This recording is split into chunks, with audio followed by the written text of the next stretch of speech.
I want you to picture two co-workers walking into the same supermarket on the same Tuesday evening. Both tired, both hungry. Neither one wants to cook. Lisa turns left toward the hot food bar. She grabs a container and starts building what looks like a reasonable dinner. Some jasmine rice, roasted vegetables, a few pieces of teriyaki chicken. She closes the lid, walks to the register, and pays $21.40. Doesn't flinch. It felt like a smart, quick decision. Rachel walks straight past the hot food bar. 3 aisles over, she picks up a bag of rice, a pack of chicken thighs, and a bag of frozen vegetables. $6.20. She's home in the same amount of time. Dinner takes 12 minutes. Same supermarket, same Tuesday, same meal on the plate by 7:30. The difference is $15. That sounds small, it isn't. Do that twice a week and Lisa quietly spends over $1,400 a year more than Rachel on the exact same food. Not better food, not fresher food, the same food scooped from a heated tray instead of cooked for 12 minutes at home. That gap has a name, it's the comfort premium. And every single detail of that hot food section, the placement, the lighting, the smell drifting toward you 3 aisles before you see it, is engineered to make sure you pay it without ever doing the math. Here's how it got this way. The deli counter used to be a simple meat and cheese operation. Cold cuts behind glass, sliced to order. It stayed that way for decades.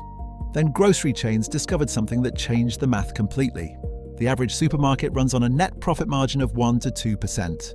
For every $100 a customer spends, the store keeps $1 or $2. That's the entire business. But prepared food from the hot bar carries roughly 100% markup, 50 cents of profit on every dollar. In a building where everything else barely breaks even, the hot food section became the most profitable square footage in the entire store. The industry noticed. Deli and prepared food sales in the United States quietly grew into a $52 billion segment. More than 70% of American households now buy prepared food from grocery stores on a regular basis. The business even has its own name now. They call it food service at retail. The line between supermarket and restaurant blurred on purpose because the supermarket side of that line is far more profitable. And here is the detail that would have changed Lisa's decision on the spot if she had known it. Whole Foods stopped preparing most of its hot bar food in-store back in 2017.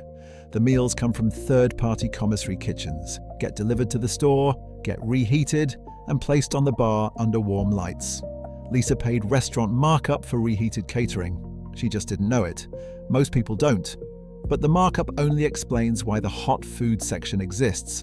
It doesn't explain why you walk toward it in the first place, especially on the days you didn't plan to. That part is more interesting, and it starts before you see a single piece of food. You felt this.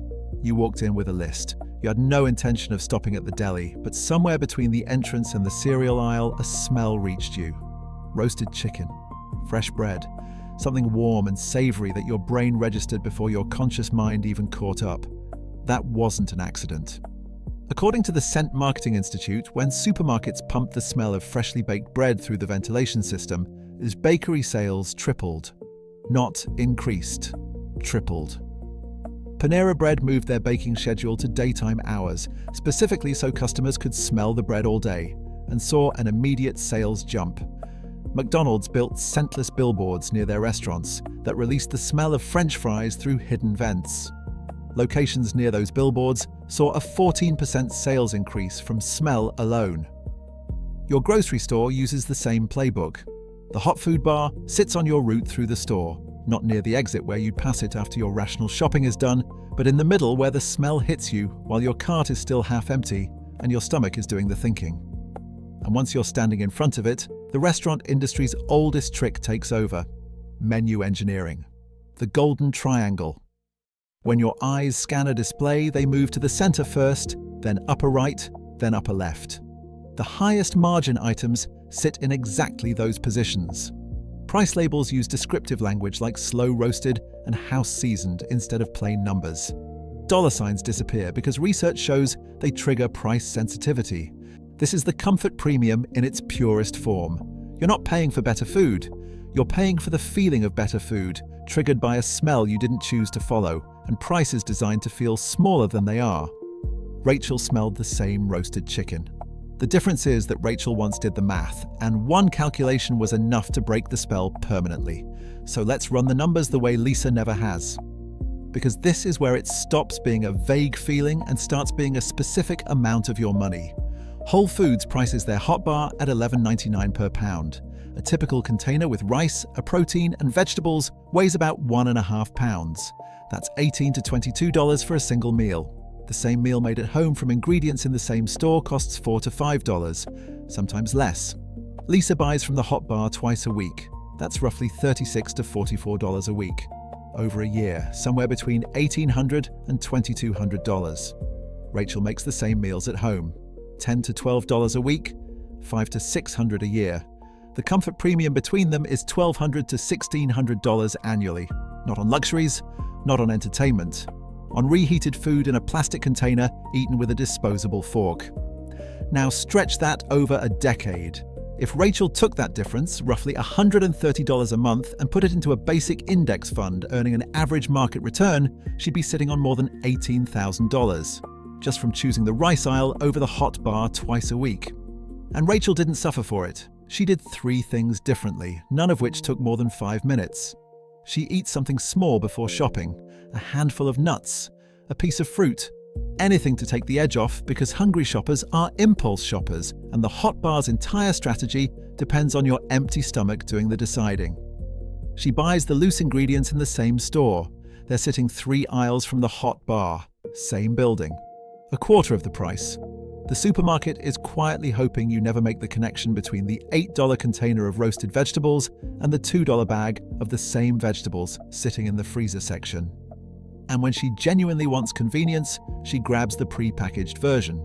Fixed price, not per pound. Almost always cheaper than the hot bar and portioned so you know what you're paying before you reach the register.